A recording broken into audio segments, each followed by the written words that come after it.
Hello बच्चों, let's start this question. So this question says, match the entries in column A with appropriate ones from the column B. तो ये जो आपका question है, ये question क्या आपका मैच द कॉलम पर बेस्ड है. तो देखिए इस क्वेश्चन का जो आपका की कॉन्सेप्ट है, ये क्या आपका मैच द कॉलम पर बेस्ड है. मैच कॉलम्स पर ये आपका बेस्ड क्वेश्चन है. तो चलिए अब हम इस क्वेश्चन को क्या करते हैं, सॉल्व करते हैं.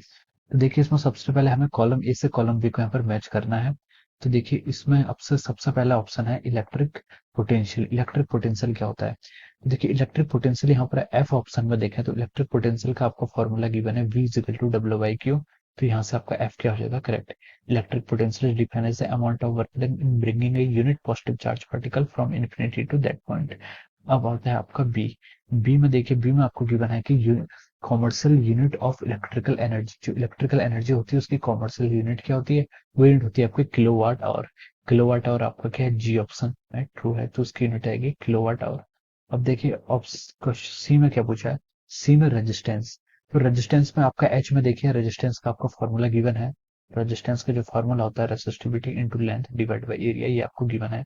सी के बाद आप आइए आप डी में. डी में आपसे पूछा सुपर कंडक्टर.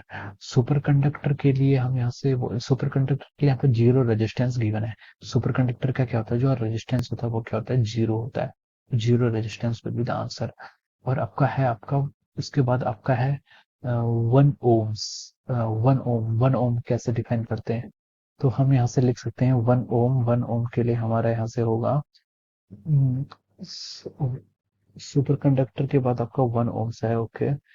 तो 1 ओम्स, तो 1 ओम्स यहाँ पर है आपका वोल्ट पर मीटर. ऑप्शन जी में देखिए, ऑप्शन जी. तो देखिए 1 ओम्स क्या होता है, जैसे आपका आर इक्वल टू क्या होता है आपका वी बाई आर होता है. तो वी की यूनिट क्या होती है आपकी वोल्ट, और आई की यूनिट क्या होती है करंट. तो वोल्ट पर एम्पियर. तो आपका ऑप्शन जे क्या होगा यहाँ पर, सही होगा क्या, वोल्ट पर एम्पियर.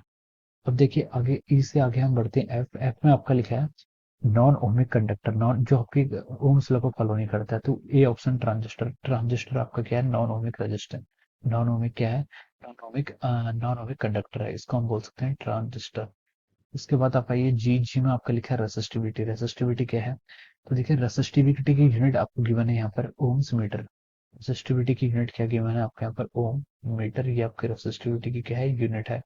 उसके बाद आप चलिए एच में. एच में आपसे बोला है कि cell connected in series.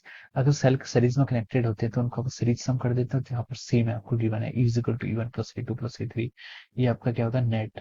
Cell अगर आपके सीरीज में कनेक्ट होते हैं तो E1 plus E2 plus E3 की फॉर्म में लिख सकते हैं. एच के बाद आपका अगला ऑप्शन है आई. आई में आपसे पूछा है कि heat produce in conductor. Heat produce आपकी आई स्क्वायर, या आपका ऑप्शन डी में देखो क्यू इज इक्वल टू क्या है, आई स्क्वायर आर इंटू टी. ये आपका हीट प्रोड्यूस होती है. आई के बाद आपका है जे. जे में आपसे पूछा कि न्यूट्रल वायर. न्यूट्रल वायर के लिए आपका न्यूट्रल वायर आपकी जो होती है, जो आपकी बेसिकली यूज करते हो, आपकी ब्लैक कलर की होती है. जो आपकी घर की सप्लाई में 3 वायर्स होती हैं, उसमें जो न्यूट्रल होती है वो ब्लैक कलर की होती है. So this is the correct, this is the correct options. These are the correct answers, appropriate ones for this questions. So I hope you all understood this concept. Thank you so much and best of luck.